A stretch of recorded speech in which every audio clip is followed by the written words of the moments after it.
Apa sih satu hal yang bisa bikin banyak perempuan ngerasa cemas? Jawabannya penuaan. Pas lagi ngaca, mandangin wajah, terus mulai kelihatan garis-garis halus, kerutan, bintik-bintik hitam, kulit yang mulai kendur, di situ deh mulai ngerasa makin tua. Meskipun penuaan itu adalah proses yang wajar ya, dan pasti dialami oleh semua orang. Tapi nggak semua perempuan nih merasa nyaman dengan hal itu. Kebanyakan perempuan pengennya tuh kelihatan lebih awet muda, makanya pas masuk kepala tiga mereka udah mulai spend budget. Buat apa? Buat melakukan upaya dalam menunda atau memperlambat nih proses penuaan dini. Hai semuanya, dengan aku Apoteker Ana, aku biasanya ngebahas tentang kesehatan, kecantikan, hingga lifestyle.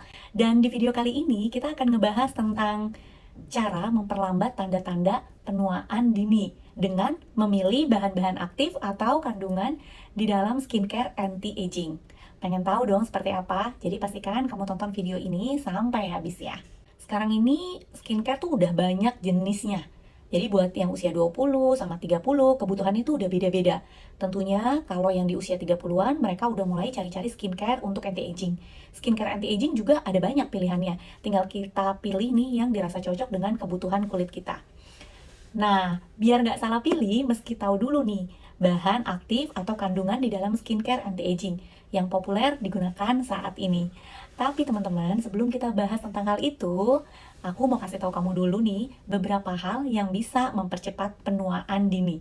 Supaya nggak cuma fokus nih pada skincare-nya aja, tapi kalian juga bisa mempersiapkan hal-hal lainnya. Apa aja itu? Yuk mulai kita bahas. Nah, yang pertama itu adalah faktor genetik. Gen punya peranan penting dalam menentukan proses penuaan seseorang. Orang dengan riwayat kekeluargaan penuaan dini lebih mungkin mengalami penuaan dini. Kelainan genetik tertentu juga bisa nih mempengaruhi produksi kolagen dan elastin, protein yang bertanggung jawab untuk menjaga kulit tetap kenceng dan juga elastis. Jadi kalau dari kita, ada nih yang mengalami percepatan penuaan karena faktor ini, ya mau gimana lagi ya teman-teman ya, sambil menerima, tetap melakukan upaya terbaik. Dan yang kedua yaitu faktor gaya hidup. Jadi ada paparan sinar matahari, kalau berlebihan ini bisa merusak kolagen dan elastin yang menyebabkan keriput, terus kemudian garis halus dan bintik-bintik coklat ya atau bintik-bintik hitam ya.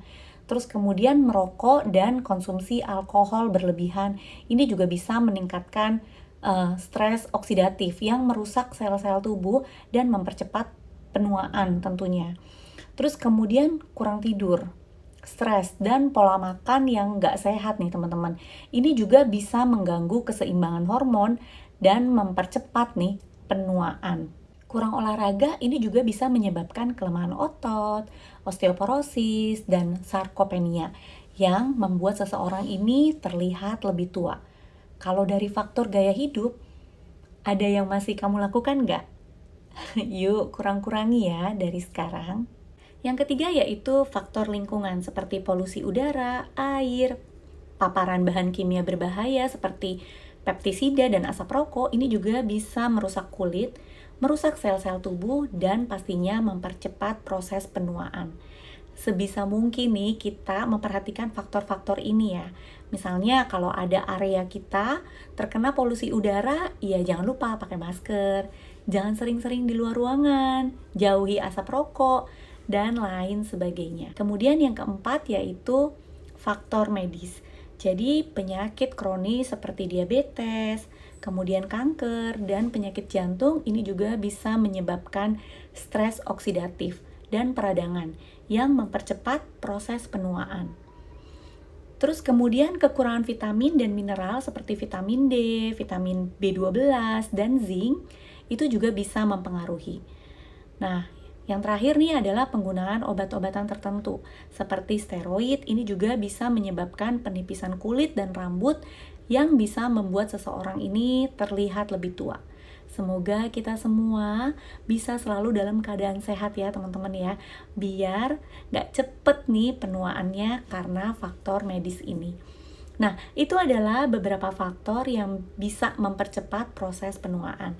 Sekarang nih kita lanjut bahas beberapa bahan aktif yang populer yang digunakan di dalam produk skincare anti-aging.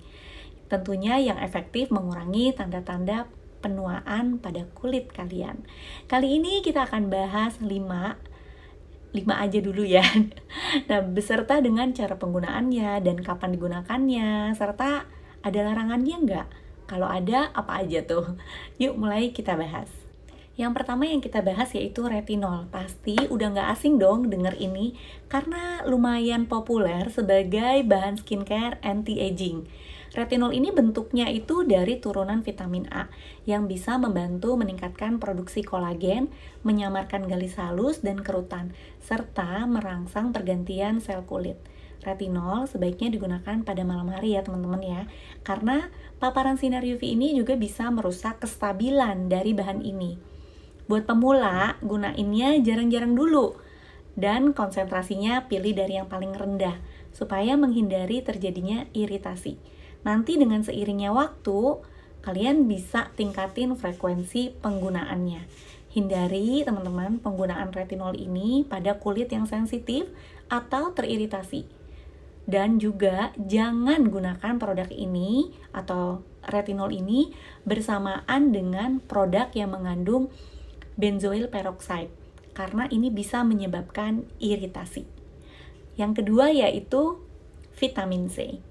Nah, vitamin C ini antioksidan yang bisa membantu melindungi kulit dari kerusakan akibat radikal bebas. Kemudian, vitamin C ini juga merangsang produksi kolagen dan mencerahkan kulit. Kalian bisa gunakan serum atau krim dengan konsentrasi vitamin C yang sesuai pada pagi hari. Dan larangannya yaitu hindari produk yang mengandung vitamin C yang sudah teroksidasi atau berubah warnanya nih, karena itu bisa jadi udah nggak efektif lagi. Yang ketiga yaitu asam hyaluronat. Ini adalah bahan yang dapat menarik dan menjaga kelembapan di dalam kulit, sehingga meningkatkan hidrasi dan mengurangi tampilan garis-garis halus nih teman-teman. Kamu bisa gunain serum atau krim yang mengandung asam hyaluronat pada pagi atau malam hari ya. Ini tergantung preferensi kamu aja sih sebenarnya. Jadi larangannya apa sih? Hindari penggunaan produk yang mengandung asam hyaluronat ini yang terlalu kental atau kulit kamu cenderung berminyak. Kenapa? Karena ini bisa banget menyumbat pori-pori wajah kalian. Yang keempat yaitu peptida. Jadi peptida ini merupakan rangkaian asam amino yang bisa membantu merangsang produksi kolagen dan meningkatkan kekenyalan kulit. Jadi waktu penggunaan produk skincare yang mengandung peptida ini bisa di pagi hari ataupun malam hari. Intinya bebas-bebas aja sesuai dengan rutinitas atau sesuai dengan jadwal kamu. Karena dari kita ada yang punya jadwal skincare masing-masing nih ya.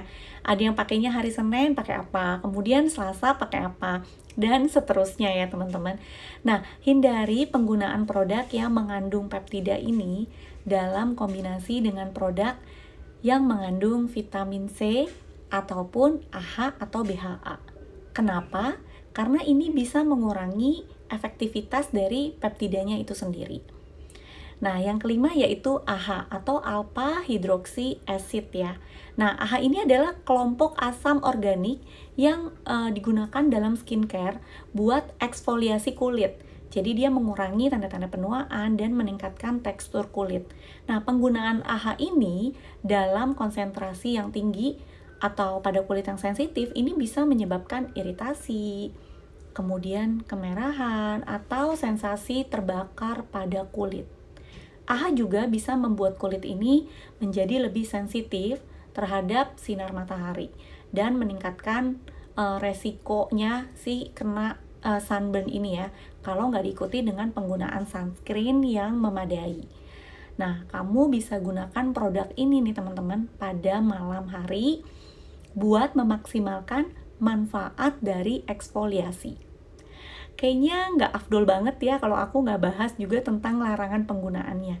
Jadi pastiin hindari penggunaan AHA bersama dengan produk yang mengandung retinol atau vitamin C untuk mengurangi terjadinya resiko iritasi kulit. Dan penggunaan terlalu sering atau dalam konsentrasi tinggi ini juga bisa menyebabkan iritasi pada kulit. Nah, kalau tadi aku udah bahas AHA, aku tambahin 1 deh ya. Kalau tadi kan maunya bahasnya 5 nih. Jadi aku tambahin 6. Yang terakhir yaitu BHA atau beta hidroksi acid. BHA ini adalah jenis asam yang larut dalam minyak dan digunakan untuk membersihkan pori-pori wajah, ngurangin komedo, dan mengurangi peradangan pada kulit yang berjerawat. BHA sebaiknya digunakan pada malam hari buat memaksimalkan manfaatnya nih. Tapi penggunaannya kalau di pagi hari juga boleh-boleh juga kok. Nah, untuk larangannya sendiri, hindari penggunaan BHA ini bersamaan dengan produk yang mengandung retinol atau vitamin C untuk mengurangi resiko terjadinya iritasi pada kulit. Nah, penggunaan terlalu sering atau dalam konsentrasi tinggi ini juga bisa menyebabkan iritasi pada kulit. Nah, itulah 6 bahan aktif yang populer banget dalam skincare anti-aging ya, teman-teman. Nah, teman-teman, setiap produk skincare anti-aging ini punya formula dan konsentrasi bahan aktif yang berbeda-beda. Jadi penting banget buat pilih produk yang sesuai dengan kebutuhan kulit masing-masing.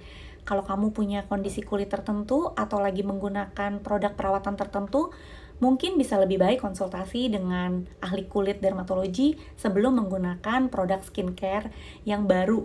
Jadi ke rutinitas perawatan kulit kamu. Dan yang aku mau sampaikan ke kalian semua nih sebelum mengakhiri video ini, proses penuaan itu pasti terjadi. Nah, melakukan berbagai upaya untuk memperlambat proses penuaan ya sah-sah aja. Yang penting hadapi penuaan dengan happy dan cintai diri dengan sepenuh hati. Semoga sharing-sharing ini bermanfaat ya teman-teman ya. Dan kalau kamu suka sama video ini, jangan lupa untuk kasih like, subscribe, dan juga kamu boleh banget untuk share ke teman-teman kalian yang lain biar aku jadi semangat bikin kontennya. Bye-bye, see you di next video.